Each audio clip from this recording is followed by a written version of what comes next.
Hi, good people. We are here. This is Corner Chat, Season 4. My name is Moses Morris Mugera, and I am your host. I look forward to having Ritah today sit with me as we talk about the other side of a successful career. What are the pains? What are the struggles? The imposter syndrome, and how do you deal with them? Now, I hope you enjoy watching this, but even better, I hope you join us in this space. Come, let's go enjoy the discussion. You're seeing me on LinkedIn posting things and flying all over. Inside me, I was extremely burdened because I kept looking at everything and I would be overwhelmed. And yet the world around you is clapping and saying, "You've made it, how did you make it? Share your story." And I'm like, you don't know what I'm carrying right now. I know you had this so much, especially when you had stepped into your role as a country director. How do you handle that whole pressure? Pressure to perform, pressure to do this?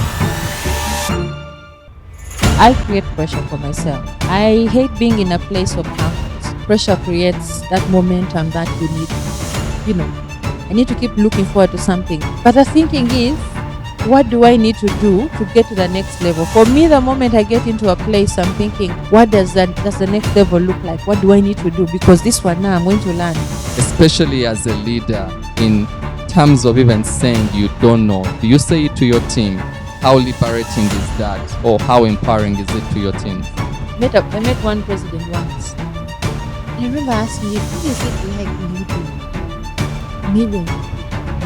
I don't think he's going to carry all the answers from just his brain.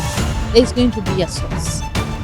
There's going to be a place for getting those answers. And if you're a Christian, getting them from God. If you're not a Christian, you're getting the answers from somewhere.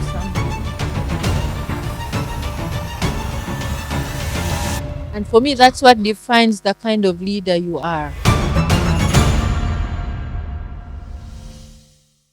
Hey, at Corner Chat, we always want to begin it by asking, have you ever been in a corner, Ritah? Everyone is always in a corner, right? We feel like people with big titles don't have corners. I think I'm in a corner right now, and this is why I feel unaccomplished in a way. And yet the topic of today is what? Successful careers. And when I say unaccomplished, I feel like I still have a lot to do.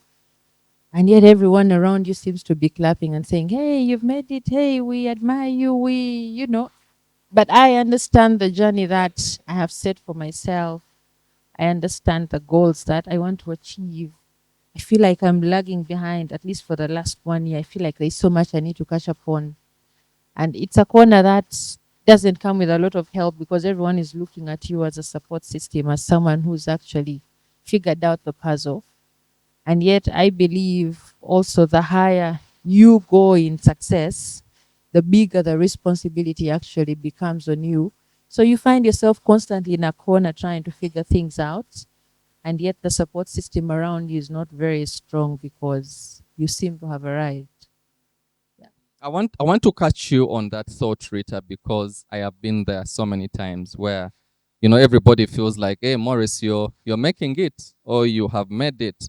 And yet, inside your heart, you wake up feeling like a failure. You wake up feeling like you're not there. And I want to understand, as I relate it to myself, is it an issue of being overly ambitious? Is it an issue of, because there are times I beat myself and I'm like, Morris, maybe you're ungrateful. You ungrateful son of Adam. You're being ungrateful. You don't, other people are seeing things around you. So I want to understand, is it an issue of being ungrateful? Is it an issue of being overly ambitious? And how do we strike that balance? How has it been for you? I think depending on the individual, there are people who will get a simple job. You can afford rent, you have medical insurance. So you feel like you've arrived. Many people settle there. But I think, which I believe is an issue of ambition. If you're driven a certain way, it stops being about titles. It stops being about you. Now you're thinking about everyone else around you. How do you better someone's life? How do you improve another person? How do you help someone else? And that comes with a lot of pressure on you. So your targets keep moving. But I also recognize that it's important for anyone to define a point where it's enough. You need to have a goal that you say, when I get here, that should be enough. Now, the issue is, what does that goal look like for you? Mine is very high, very ambitious. I'm supposed to believe I will get there. So when I look at the gap of where I am and the White House, it seems very far. It seems like I haven't even started. And yet for many people, what I have looks like success. Looks like the end of it. I mean, you have things many people cannot afford. But for me, it's only the beginning. So I'm at a point where I'm thinking, okay, how do I move to the next stage? What do I need to study? I haven't figured out what I have to study. For the last 2 years, I've studied a course that I think was wrong, but because I thought I was moving in that direction. So after studying it for 2 years, I'm like, this was not it. So you're in a point where you don't have clarity. I can't tell you I have anyone who clearly understands that vision and can say, okay, this is what you need to do. This is where you need to move. This is, So it's mostly ambition. It's mostly who you are, who you're called to be, and what's driving you for that next level. Yeah, but if you're a person who gets to a point and settles and says, for me, it's me, my house, my children, my mother, my father, that place is very easy to get to. It's actually very easy to be successful. It's very easy to make money. People are doing all sorts of things to get money, and they're getting it. And the reason many of us may not have that much is because we've chosen to do it right. We've chosen to build right. But if you said, I'm going to be ambitious and I'm going to build, I'm going to get money, I'm going to get wealthy, and I'm going to give everything for it, it's very easy to get there. And for me, maybe this will come in the later questions. The thing that makes me sad now is we've chosen to define success at that level of, what do I have? What's my title? How much money do I have? Do I have a big car? And that's success. And many people are willing to give everything for those material things. But I believe for many people in this room, when you have the big car, when you have the big title, when you have a home, your children are going to school, the question should be, what next? At that point, it stops being about you. It's, what are you building? What legacy are you building? A career that you want to build. It stops being about you as an individual. Wow, I feel like we can even step it up and go home. But I want to take it a little bit a step back, Ritah. What was your perception growing up about what a successful career looked like? What did you look at as a successful career as you grew? And how has your perception changed over time? I just wanted to be a wife. I grew up in Hoima, and back then it was a village. So for me, success at that time was, my mother was one of the younger wives. So all the older stepchildren were staying with us. And she was the town wife. Hoima was the town, but for me it was a village. So success at that time looked like a housewife who had that whole house, 2 bedrooms and a living room to herself, and her husband and her children. And I kept looking at these women who just wake up and cook for their husbands, and they have a small grocery shop, and the man comes back with a polythene bag. And I kept thinking, that is the woman I want to be.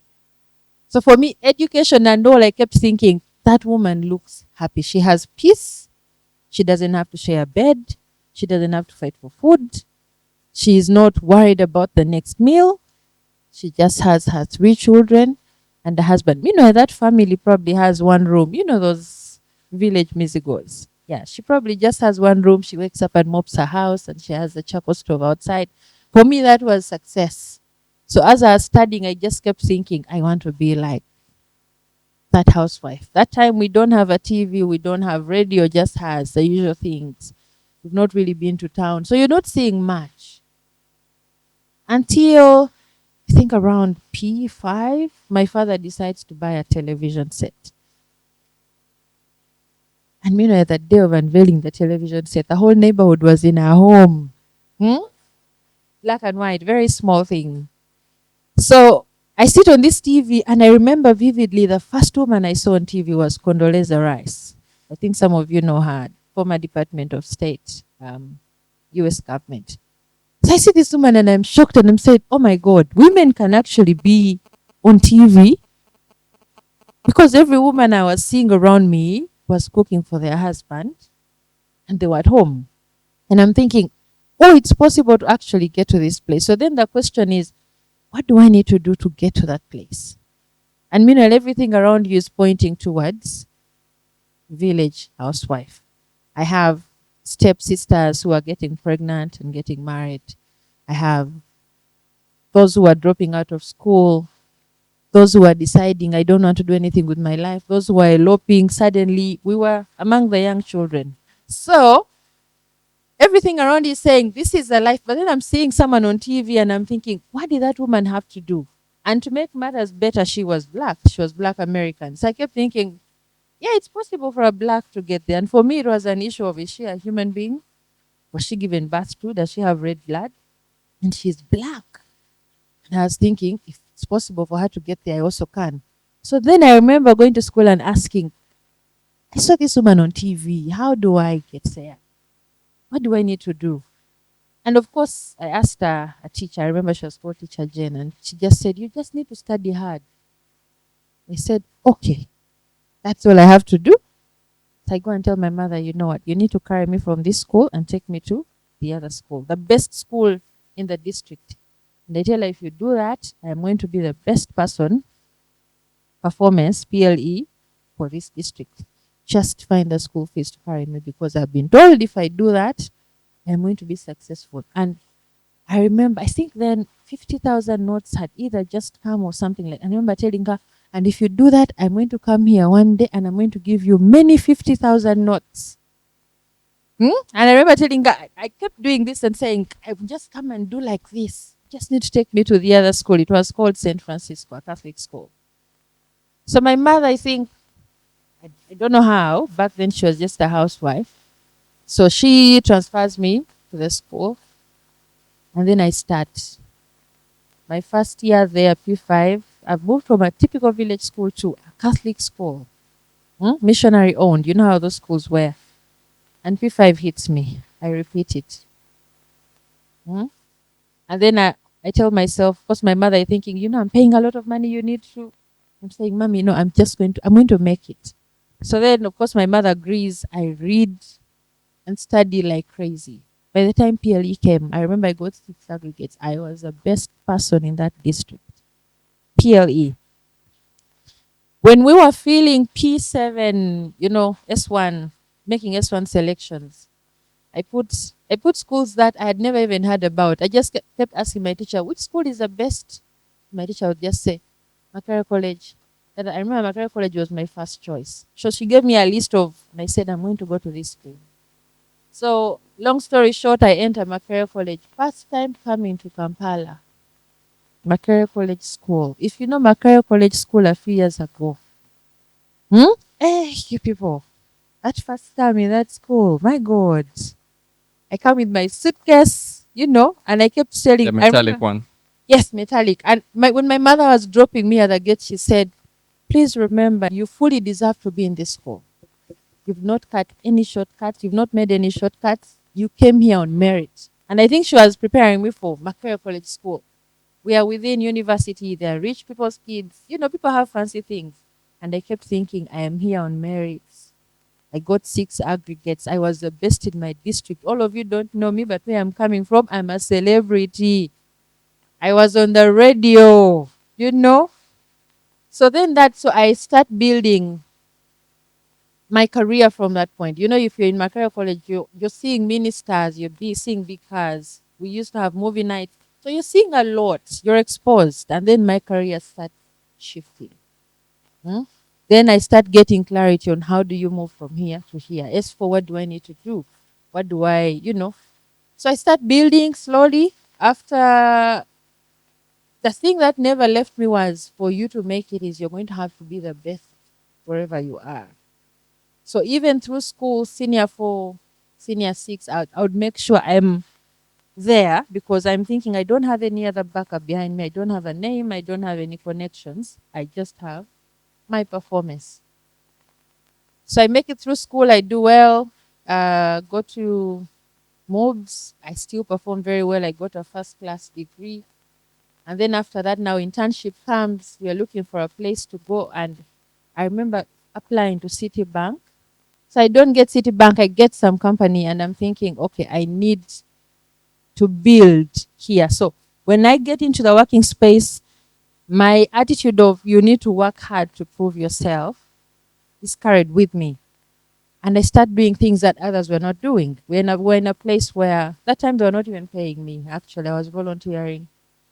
And we're in a place where they're paying people very badly, and everyone is, I'm here to earn whatever I can and go away. And I'm thinking, for me, I need to make sure I earn my place in this company. It was a big French company. Now I'm told they sold it. So I start managing 2 countries. I remember I was doing a bit of accounting, so I start managing 2 countries. Everyone was doing one, a few things. I'm the one who's in the executive director's face. They were very French people, very rude at the time. But I'm in their face saying, what else do I need to do? Can I learn this? Can I learn imports? I'm in accounting, but how do imports work? And my thing is, if I leave this company and I'm leaving campus, I don't know where I'm going to start. Then the talk is you either know someone or you can't get a job. And I'm like, okay, I've earned a place in this company. I need to make sure they retain me. So I was working my head off. I was in everyone's face. Then I start figuring out, okay, what do I need?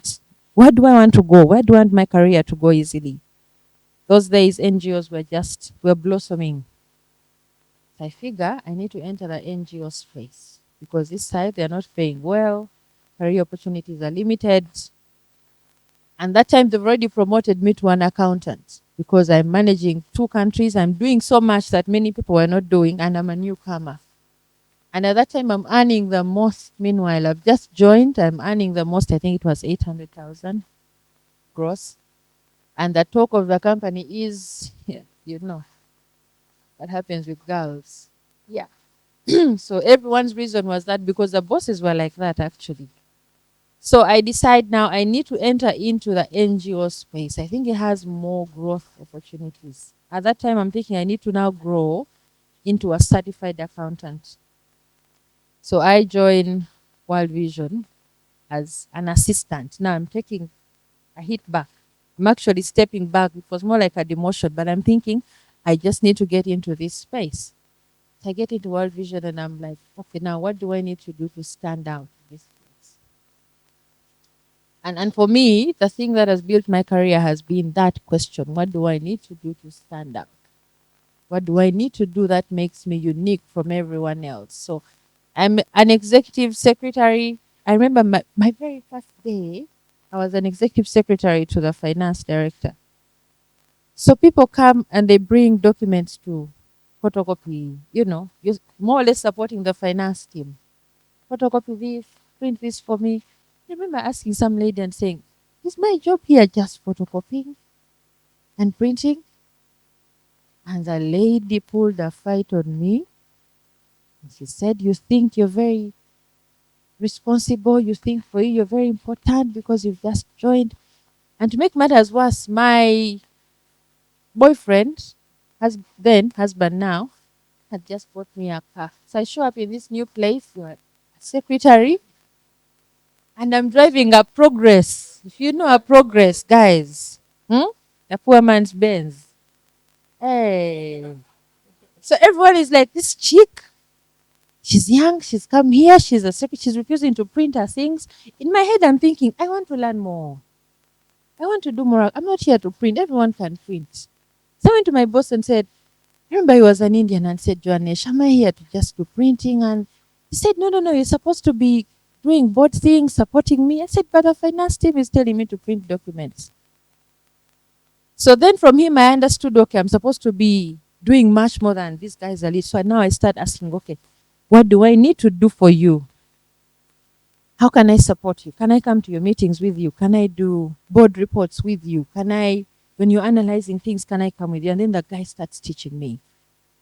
Within 2 years of being an assistant accountant, actually an executive assistant to the finance director, I became a grants accountant. Meanwhile, I had skipped about 4 positions in there. You're supposed to first become an assistant accountant, Then from there, you become an assistant accountant in the field. Then you become an accountant in the field. If you're lucky, if you're very, very lucky, out of 100 people in the field, you can cross back to Kampala as an accountant. Now I skip all those steps. So all this time, my career is evolving, of course, and I'm getting more clarity on what I'm supposed to do. At the point, I'm just thinking I need to stand out. I don't know why. I don't know where I'm going, but I just need to be. I've realized the pathway is be the best in school, be the best in class. When I get to a job, I'm going to be the best at it. And doors kept on opening. So that's all that was driving me. I become a grants accountant and managing all these projects. As an accountant, your job is reporting, numbers, finances. In my head, I'm thinking, where are these numbers coming from? I need to understand what's happening in programs because I'm not going to manage a health program that I don't understand health programming. So now I start getting into programs meeting. Proposals, you'll find me. You'll find me there somehow because I'm thinking I just need to learn, gather all this knowledge, get to know things that I don't know now. And long story short, I think 3 years later, I get another promotion. Now I'm a senior officer. I do senior grants officer for 2 years or so.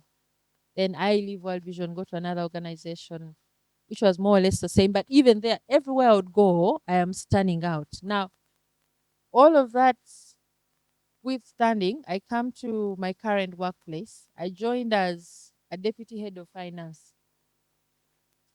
I get into this place and many things are not happening well. So I start changing this and that and the other. Before you know it, my head of department decides to resign. I think about 3, 4 months in, I am not thinking I'm ready for the job. My boss says, you're ready, I think apply. Long story short, I apply, become head of finance. At the time, I'm like, what? 28, 30? I think about 30. So I become head of finance. The role was initially an expatriate role. So now here I am a local and I've been put in this place. Suddenly I'm at the front. I'm supposed to think for the organization. I'm supposed to do reports, go to the board, and it's a whole new world for me. But the thinking is, what do I need to do to get to the next level? For me, the moment I get into a place, I'm thinking, what does the next level look like? What do I need to do? Because this one now I'm going to learn. So I do that job. I do a lot of changes. I do a lot of things. After 1 year, I tell my boss, I need to know what you're doing. Meanwhile, my boss is the country director then. I say, I need to know what happens in your office. If you go and leave, I want to act for you. If you have any work that you're not able to do, I want to do it. I want you to teach me how to be a country director. And at that time, I'm thinking I'm going to be a country director in maybe 8, 10 years, really, because most country directors are expatriates. They are white people. And they're people who've come from programs, not finance. If you're in the NGO space or any space, you know how hard it is to cross from finance to. I only see it happening in banks. So this gentleman kindly starts teaching me, exposing me. If he's going on leave, I'm acting. And I'm thinking I'm building momentum for the next 8, 10 years. That's my plan. I think 2 years in, 2 years, 1 year actually, 1 year in, the guy resigns. Suddenly his job is vacant. And I'm like, I'm not ready for this position. I don't think I would even get to the first interview. And I remember my friend called me one morning and said, where are you? It was a Saturday like this. I said, I'm at home. She said, come to office. So I go to his office. We sit down and the gentleman sits and does a whole application for me, reworks my CV. He does everything. I'm just sitting there and watching. I'm thinking, I'm not going to apply for this job. The guy says, I'm going to apply for the job for you. You know what will happen after that. What happens is up to you. For me, I'm going to apply for you. So he does. I get to the first interview out of courtesy because I'm an internal staff and I'm acting. So if you know any organization trying to manage politics, they'll call you to the interview. So they call me. I get to the interview. I remember it was an international recruiter, a very old woman. So the first question is, tell us about yourself. Of course. and I mentioned a few things, stumbling here and there. I honestly don't know why, but I just suddenly steered the conversation. I just asked her, "How are you really?"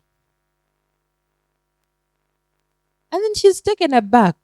She's like, "Oh, you want to know how I am?" I said, "Yeah, how are you really? I see New York, there are snowstorms happening, cars are sliding off the road. If you remember that story all over the news, all of this is happening. How are you managing? Are you okay?" And then the conversation shifts to grandchildren, to mothers, to her daughter, to education, to I don't know.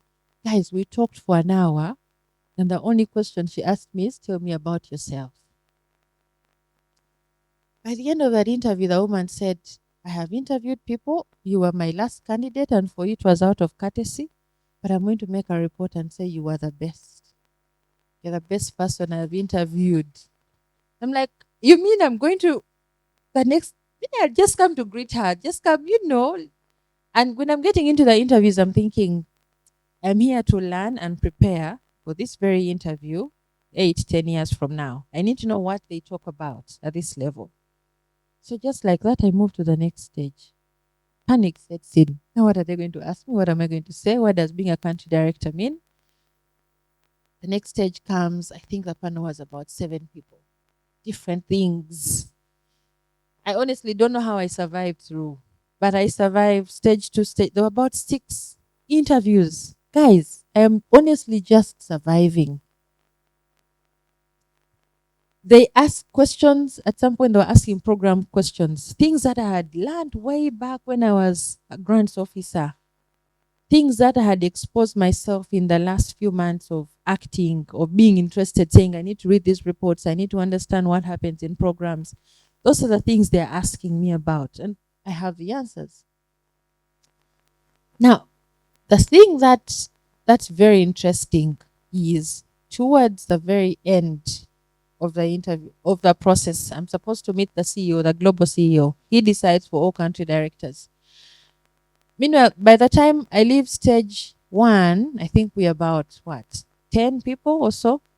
So at every level, they're dropping off people. Level 1, remember, tell us about yourself.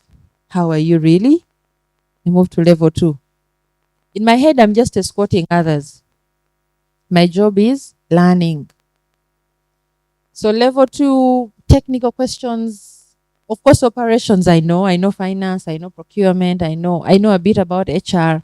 Programs, I have learned a few things along the journey, but I'm able to answer the questions. And I'd also exposed myself through my boss, who I kept asking, "Give me your reports, I want to read them."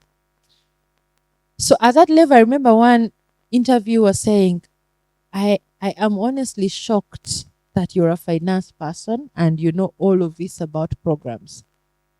And for that reason, I'm going to move you to the next level. That's the only reason I moved. I believe there are people who are more qualified, better spoken than me. He just said, "I'm going to move you to the next level because I don't know how you know all these things." And he was a finance person, a global head of finance. So I presume he didn't know many of the things I was saying because I was much lower than him. So he says, "I'm going to move you to the next level." So I go to the CEO. A guy shoots so many questions. I remember the question he asked me that I vividly remember. He said, "What legacy do you want to leave as a leader?" At that point, I'd never even thought about legacy. For me, it was just build a career, be the best. If you're in school, be the best. If you're at work, be the best. Thinking, what is legacy? What do you mean exactly? So I tell him, "I don't know what you mean by legacy, but I want to know. I want to learn from you. What legacy do you want to leave?" So the guy goes into a cycle of teaching me about legacy. The whole interview, he actually just taught me. So I told him and said, "Sir, I think I'm not going to get this job. Clearly, I've failed your most important question. But I'm glad I've come this far and you've taught me a very important lesson today. So whatever you decide as your staff, I am happy. I'm very happy I got this far. I don't know how, but I'm happy I got this far. And I have met you and you've taught me a life lesson." And I don't know what I said in those closing remarks or whatever. 2 or 3 days later, I get an offer in my email. Guys, I was driving home. I could have knocked a traffic officer. I am shocked. I am panicking. I sent it to my husband and said, no, I think this thing is not. Yeah, there's no way. There's no way. These guys don't know what they're doing. How do you appoint me as a country director? What do you mean? So it turns out it's real. I get into the job, and then suddenly everything hits you. You're responsible for 300 people. Suddenly you're at the front. You're making decisions. Now, the organization I work has a lot of flexibility. Many decisions start and end with you, the country director. Okay, we have, of course, headquarters structures and all, but there's a lot of responsibility that falls in this position. And all of that hits me. There's a child dying in Karamoja. Ritah is responsible. He's a staff who stole in 20,000. How did they steal 20,000? A driver faked a receipt. You're thinking funding. You're thinking growth. You're thinking, like, God, what am I supposed to do in this position? I honestly almost resigned. But the me that my mother had said, the only way you're going to be unique is make sure you're the best at whatever you do. And I'm like, there's no way I'm going to give up. Meanwhile, the people I'm leading are also looking at me and thinking, we have the wrong leader. We have the wrong person in this position. Some of them applied for the role. I don't know what happened. They didn't make it. The others are looking at you and saying, you're from finance? No way. You're young? No way. You're a girl? You're a woman? Absolutely no way. You're a Ugandan? Absolutely no. So then I'm in a place where I have all this pressure with targets. I'm responsible for so much. Then I also need to prove myself to the people I'm leading. They don't believe in me. And everyone is now looking, some are fighting, of course, some are starting to fight. And you have all this pressure. At that point, I know that I have overachieved on my career plan. Way over targets. So I'm also confused. I'm here. In my career, I had planned to first be head of programs and then be a deputy country director. And then, like, it was an 8-year plan, guys. And I got there in 2 years. So my system is shocked. How do I survive this place? How do I learn all these things? How do I unlearn many things? How do I win the hearts of these people? How do I prove myself to headquarters that I can do the job? They've given me the opportunity. How do I not squander it? With all of that, there is pressure from family. Our daughter has made it. 28 to 35 children. In my clan, in my father's house, I think I'm the most successful. So you know what's coming from there. Everyone knows Ritah is rich. She drives them. Yeah, suddenly an auntie swallowed a slasher. This one swallowed a razor blade. Hey, this one's child is not going to school. My God, this one needs a job. At that point, I'm like, that is real, guys. So the whole world is just looking at you. And you're in this place, which I think defines a corner. You're in this place where they know, you've made it. So we know you're not ordinary. Now we want from you. And you're also in a place where you're thinking, guys, I need help. And it's not help you can scream about. Because then you're showing off that you're not confident in yourself. You're showing that you cannot manage the job. So there's so many pieces to figure out. My husband is clapping for me. Honey, you can do it. You can do it. I'm like, No, I don't know. This one, I don't know. But the attitude in me is, you cannot fail. You absolutely cannot fail. So then I start pumping myself with so much. Guys, I think that time I enrolled for 2 master's programs at the same time. Because the panic is you can't fail. So you need to be studying this, studying the other. I was in every meeting. I was traveling all over the place, like I was all over. Guys, the years 2023, 2024 were tough. As you're seeing me on LinkedIn posting things and flying all over, inside me, I was extremely burdened because I kept looking at everything and I would be overwhelmed. And yet the world around you is clapping and saying, you've made it. How did you make it? Share your story. And I'm like, you don't know what I'm carrying right now. So I think by the end of 2024, I am totally burnt out. I get to a point where I felt like I was literally just crashing. I didn't have the energy to wake up or do anything. You have to keep school going. You have all these people that are looking up to you.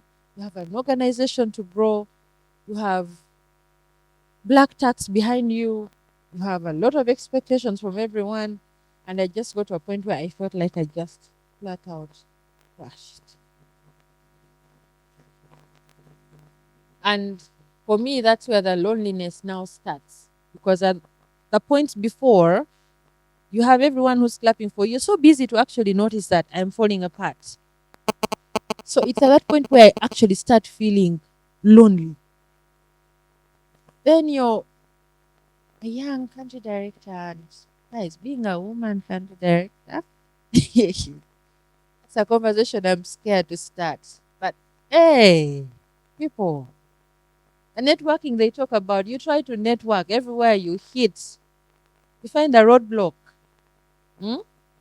You're a woman, people have intentions, my friend. You've gone to say, oh, now I need to make a new group of friends, and oh, man, you get there and the things people are trying to do and all, you're like, eh. So now my space starts closing in on me.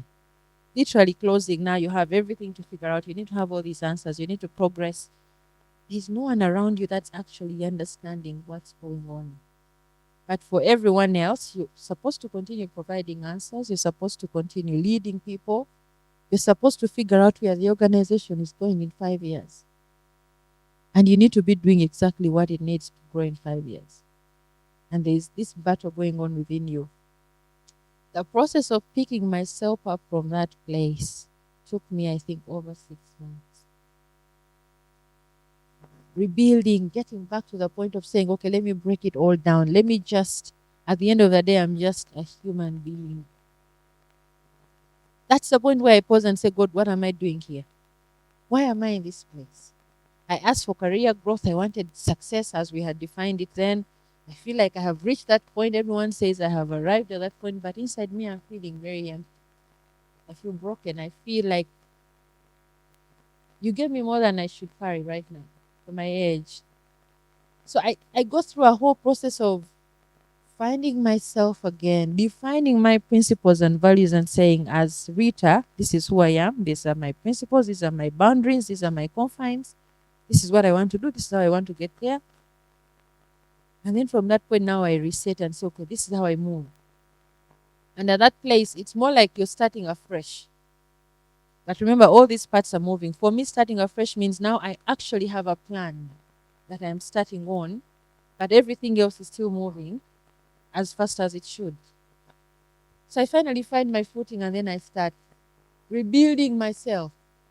What should my network look like? Who should I engage? Who should I be talking to? What mentors do I need to find? Who do I need to go and just pour myself out? I had to actually find someone that I would just go to, a stranger, not a coach. Like, he knows I don't believe in coaching. I think coaching is overrated. But I just found someone, a total stranger, that I say, I just need you to sit and listen to me. And I would go to her and just speak for like 5 hours and say, now this one, now at the office, now this is big, this staff did this.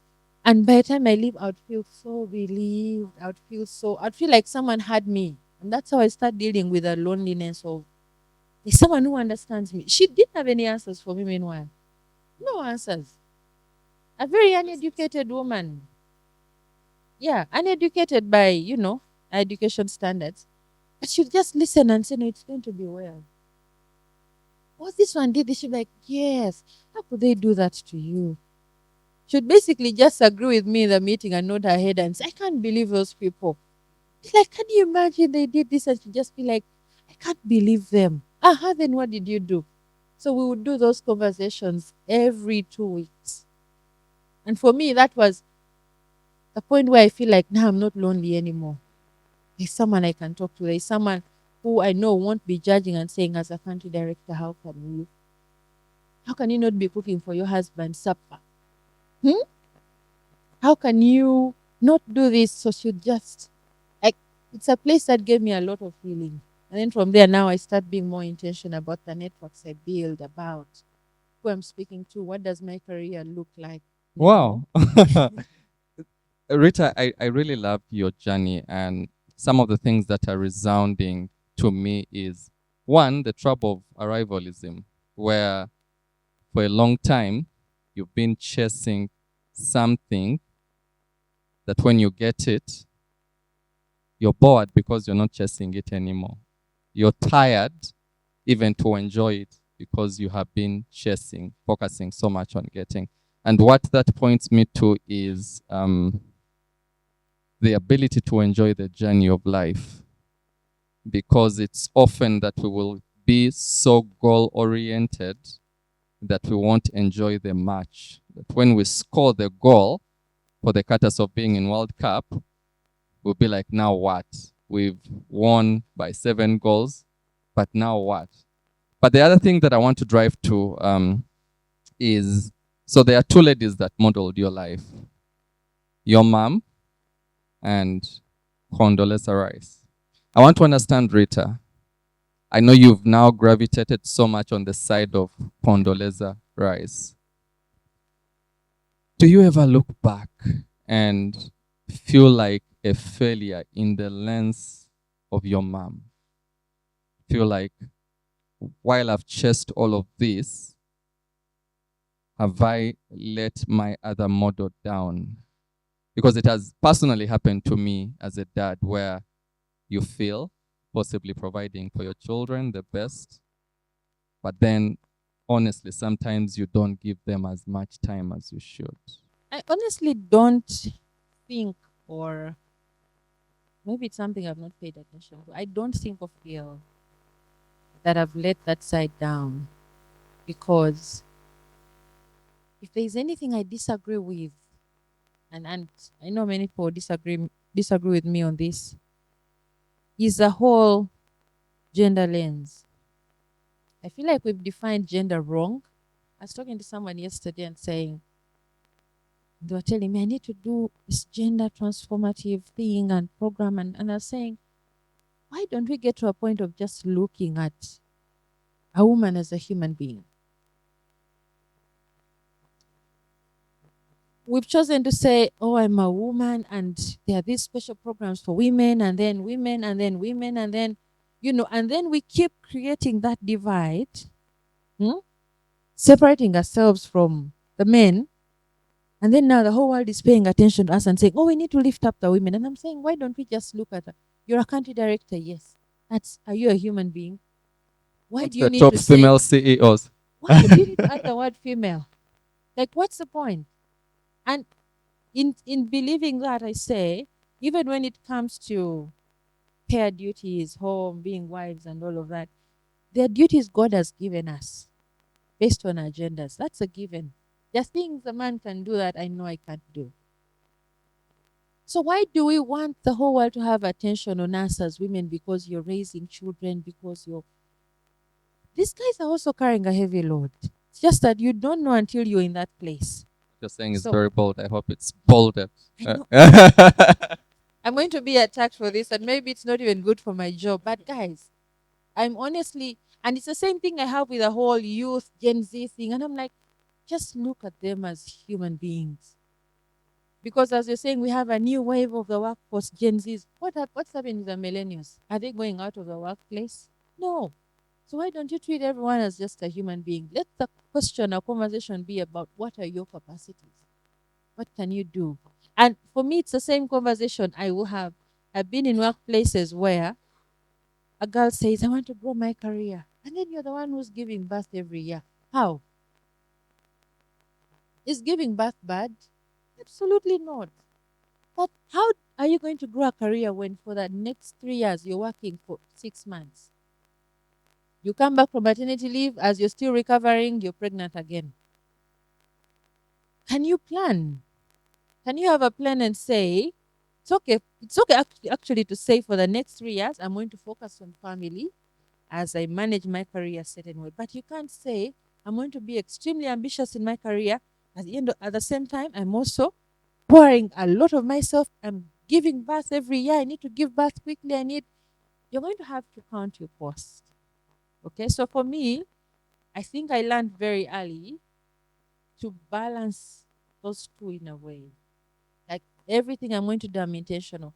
In my home, don't think, I told my husband not to come here today because I didn't want to be shy about saying certain things.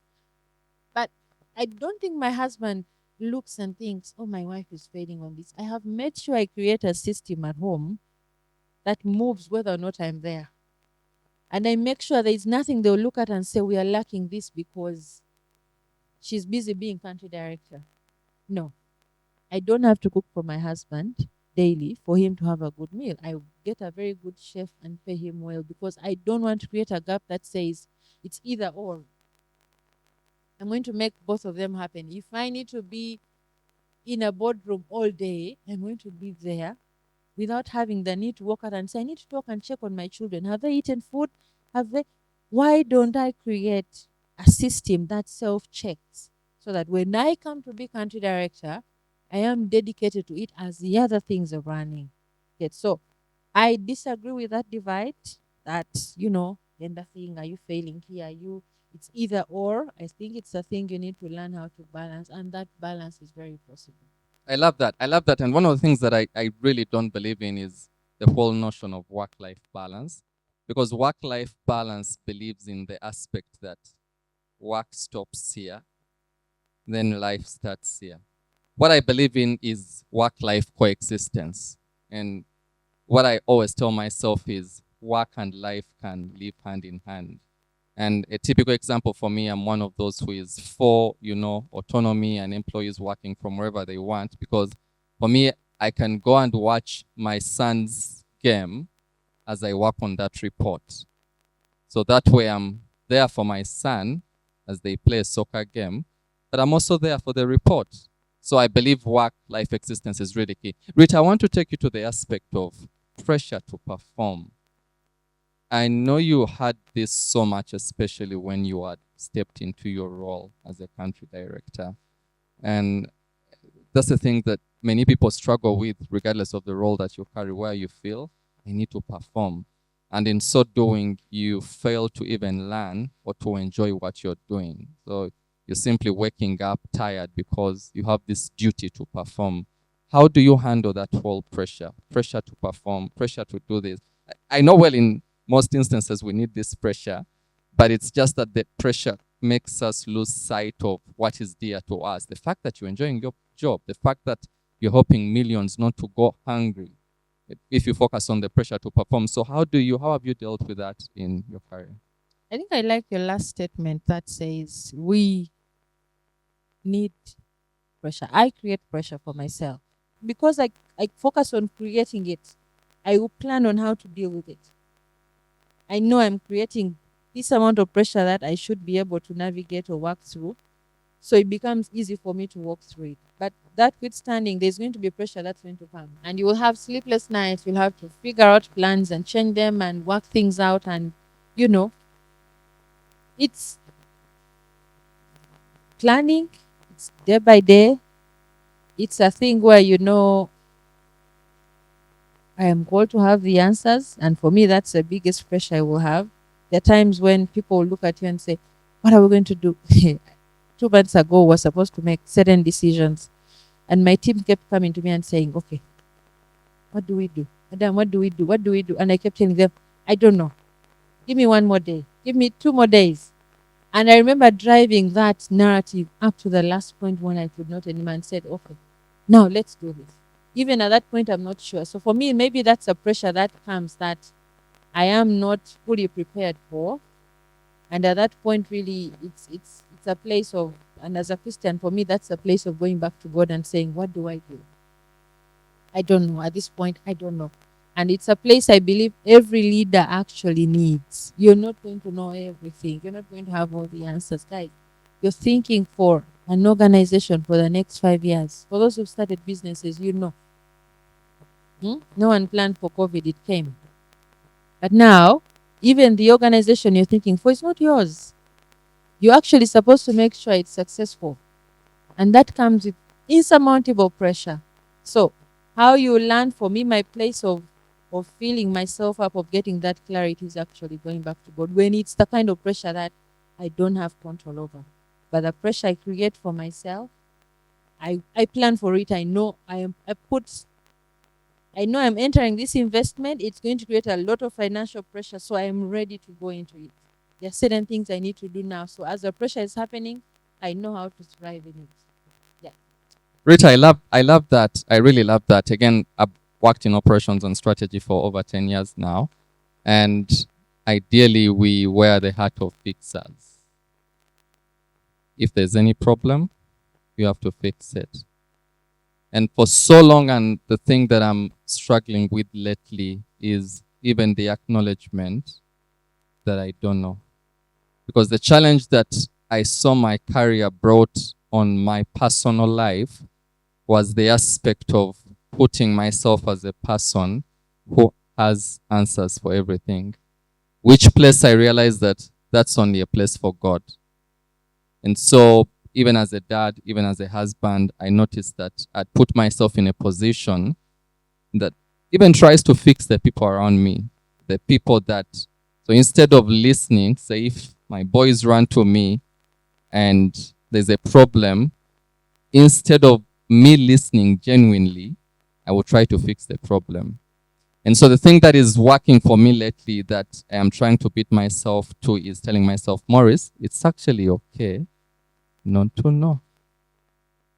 It is actually okay not to have something figured out. But the mindset in the work setting, again, you're not saying you don't know to sit back, cross your legs, and smile about it. You're saying you don't know, but you're working towards figuring out. And so I decided to show up that way, even for the people that I lead, where it ceases to be, they see you in the room, and the expectation is, he has sat, what should we do? What should we do? Now I would, often my strategy now is to turn the microphone. I ask them, guys, what do you think we should do? I realize that that takes a lot of burden off, not only my shoulders, but it gives more empowerment to the people that you lead.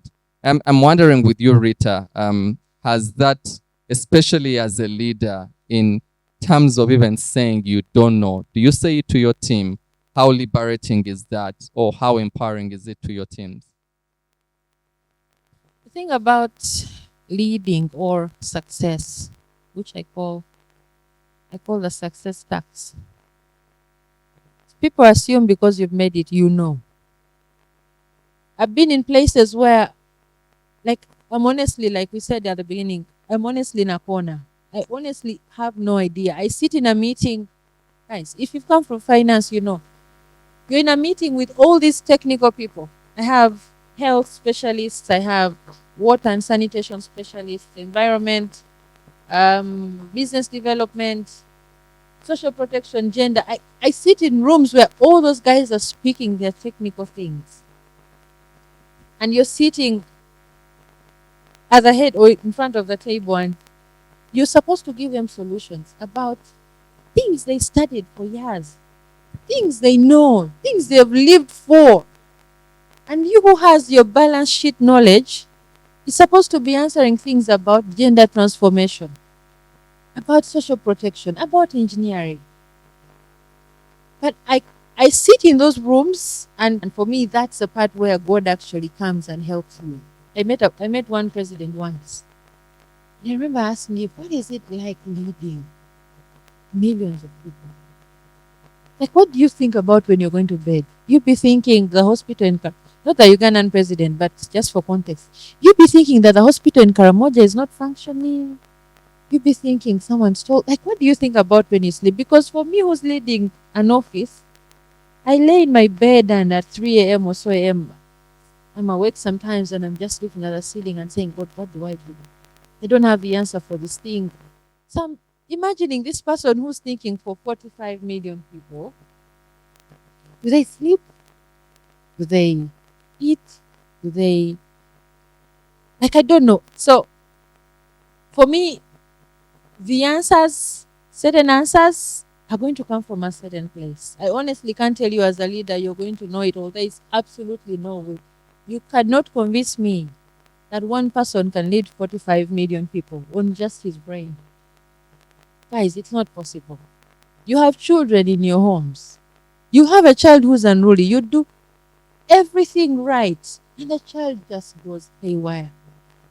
I know parents now who raise their children in church and they've done everything, and then suddenly you wake up and the child is on drugs. You're wondering, honestly, what? Now, if that can happen with a child who you've literally watched, what do you think a president does for Ritah, who he's never met? You understand? So I don't think he's going to carry all the answers from just his brain. There's going to be a source. There's going to be a place you're getting those answers. And if you're a Christian, you're getting them from God. If you're not a Christian, you're getting the answers from somewhere. And for me, that's what defines the kind of leader you are, because the decisions you're going to make. I tell my team, I understood why I had to be country director in this season. I think I understood it last year. When the funding crisis started, slightly before, and I told them, guys, if it was an ordinary country director, I would have had to fire everyone. It was the right thing to do. Fire everyone, start afresh, build afresh. But we've worked 2 years together with my team, and it's been a place of, okay, what do we do? Guys, this month, the budgets are a bit tight.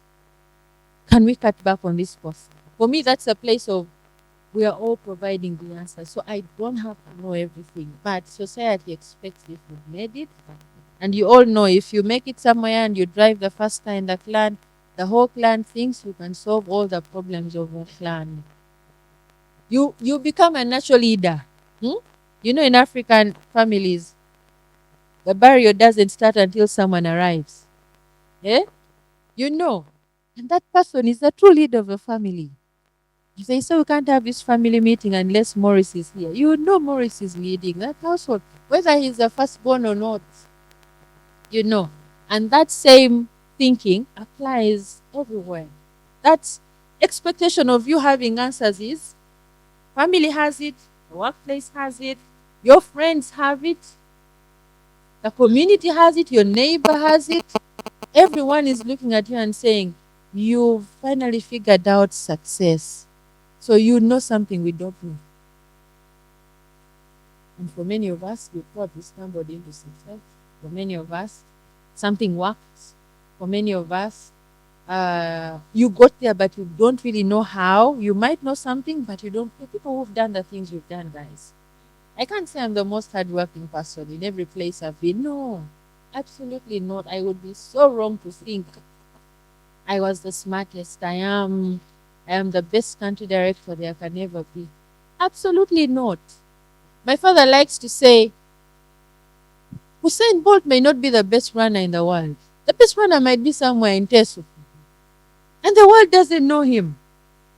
You understand?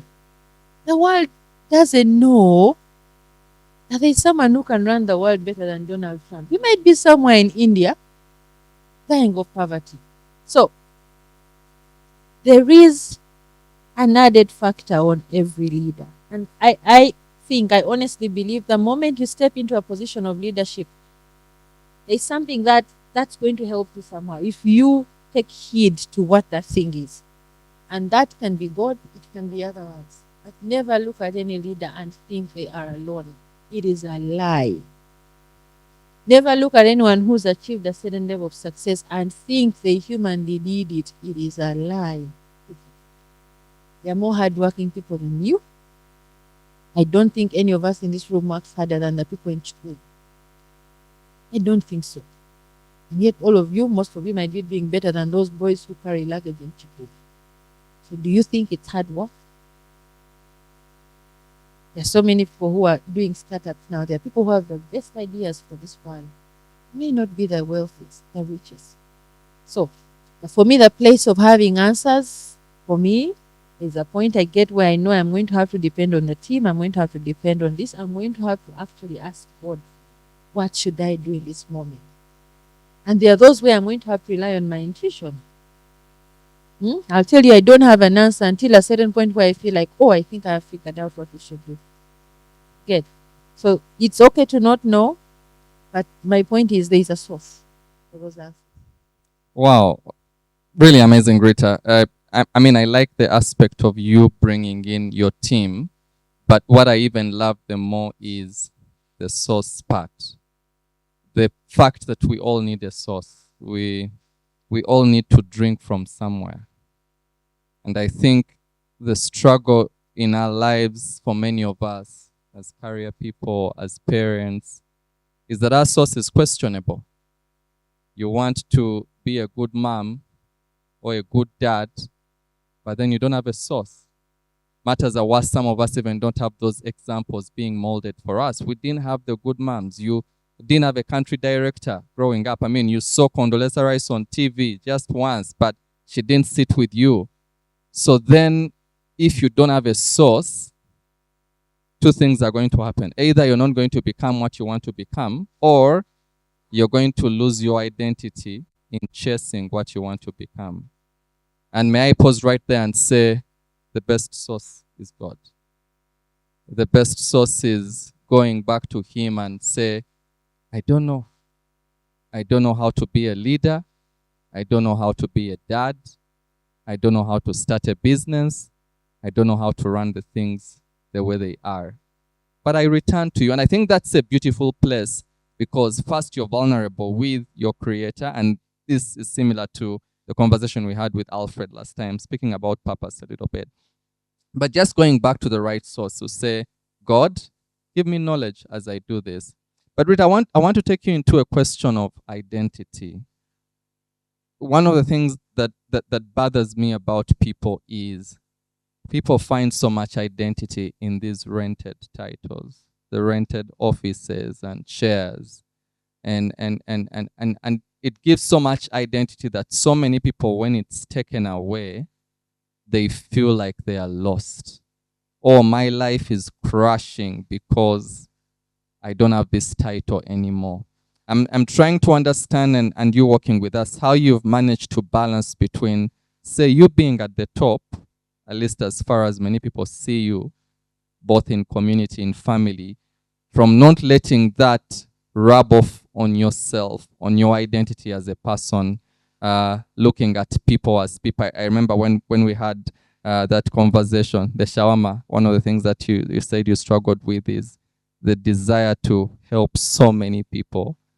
And so on. That comes from an aspect, I think, of not letting your identity to be taken away by the title. So I'm wondering how you do it, how you keep your identity intact, and while you do that, also speaking into the identity of the fact that you're a child of God, a Christian. How do you manage to balance that up? There's supposed to be a difference between who you are and what you do. But many times when we are asked, tell us about yourself, first thing is, I'm an accountant. I am the right, I like to say, I am blessed. There's someone here called Blessed. I am blessed who is an accountant. I am not a, okay, you are an accountant, yes, but I am blessed who's doing accounting, or who is. And for me, that's a way of trying to create the identity to say, there is me, and then there is country director. The problem is when you get to these places, for many people, you disappear. You become an answer, you become a solution, you become a title. When many people see me, they see the boss, they see the country director, they see Madame, the girl who's driving the big car. And for many of us, you can actually get hung up in that identity. You can get lost in that. You start to see, when I started posting on LinkedIn mostly for work, because I realized I was working for this organization, it's doing a lot of things. People didn't know Action Against Hunger. I said, I'm going to start posting about Action Against Hunger, about me. So then, the visibility for the organization. That's the sole reason I came on LinkedIn. And then I was overwhelmed by the reception, and following was growing too fast. And then almost every room I went, to date, everywhere I go, I've been to countries where I thought no one knew me. Guys, I'm not in position to steal a chicken anymore. Everywhere I go, there's someone who sees you and says, oh, you're the lady from LinkedIn. And you're like, oh, you get. So, and then when they go and say, oh my God, I'm so glad to meet you. Oh my God, oh my God. So you can actually get hung up in that position of, I am something. I am a celebrity. I am I am the boss. I am. And you get lost in that identity, in that power, in that accolade. I'm really fascinated by power. And for me, that comes from the place I told you about, where when I get into a position, I start thinking, what next? So I started asking, if I'm not country director, what am I doing? And then I started studying power. What is power? Guys, I am fascinated by power. I started asking, what is the real source? When I talk to Morris and say, you cannot slap me, why do I assume I have power to stop him? Yes, he wants to slap me. But why do I think I have power to control what he's going to do? You get? So I started questioning myself and saying, so these titles come with a certain air, a certain, illusion. And if you don't contain yourself, you will buy that car. You will get lost. And that's why you see when many people actually lose the titles, they can't identify themselves anymore. There are things people say as a country director, you cannot do that. I'm like, so when I was not country director, then what? Like, okay, what if it's gone tomorrow, then what? I shouldn't lose myself because of a title. But as you're growing in your career, you're going to have to keep checking yourself. Am I still humble? Am I still accountable? How do I treat another person? Do I define myself by my title? It's okay to say, I am Maurice who does strategy. It's actually okay. Or who's a strategy or strategist, whatever they call it. It's actually okay. It's part of your purpose. It should be part of your identity. But you should never get to a point where that's what defines you, where that drives everything you do, so that when it's gone, you suddenly don't know who you are anymore. You get lost in there. And now you start looking for your old friends and say, hey, new one. And that's why you see when people lose it all, the people who come to ask, but he had all the money. What happened? You didn't do right. While you had it, you did not do right. Yes, you were spending on them. Yes, you're doing, but you got lost in the title.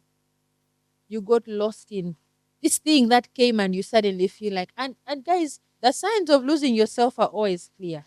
Your salary has been increased by 2 million shillings. Suddenly you want children to be in an international school. Who are you, first of all? It's okay to be in an international school. It's actually okay. But are you going there because you feel like I am now, I should not have my children in a local school? What do you mean? What do you mean I'm earning 3 million shillings? What is a local curriculum? Have you heard about SCE? It's actually like you get into that aura and then somehow it drives you into a place where you lose yourself, and when it all comes crumbling down, guys, it's a bad for and for me, I honestly think as a Christian, God is going to get you to a point where you actually have to go back and find yourself. There are things that God is going to allow. God will allow you lose that job so you go and find yourself, because He knows if you continue on that trajectory, you will die. As a Christian, as someone, if God is intentional about you, which I believe He is, if you allow Him, He's always going to bring you to a point where you have to find yourself. Because if you continue losing yourself, you'll eventually die. Wow. Wow. Love that, Rita. One of the famous quotes on power that I love is power tends to corrupt. Absolute power tends to corrupt absolutely. And that is why it's very important to question ourselves. Why the power? Why do I have the power? But there's something that you mentioned that I really loved, and I think we also talked about it in our discussion when we met around, people coming to you and throwing money at them, throwing money at their problems. Even people that just want an ear, you're basically throwing money at them. But also now you're not pointing them to the right source. Where a little girl is in church praying for rent of 300,000, and you're like, "Wait, stop praying. The money is the money is there." You're wasting God's time. So again, when she needs rent tomorrow, she doesn't run to God, she runs to you. And it becomes like a ripple effect. As parents, we do that a lot, where we've placed ourselves as a source to our children.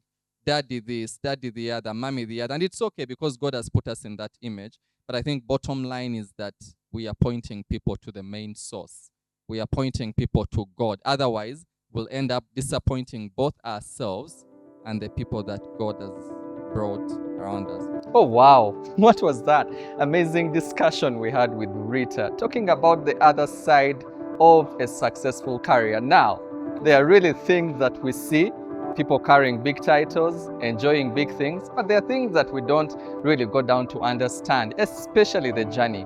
Now, what stood out for me today was appreciating the journey, because if you do not appreciate the journey and you keep chasing the goal, you're going to get there, you will get the goal, and you will wonder, where did the journey go? Why did I even do this? So it was really amazing to sit down with Ritah, talking about the other side, the loneliness, the pain, the struggles, but even understanding above all that beyond all of this, God is our source. I hope you've enjoyed watching this, and we hope to have you in this space. See you next time. Remember to like, share, and subscribe.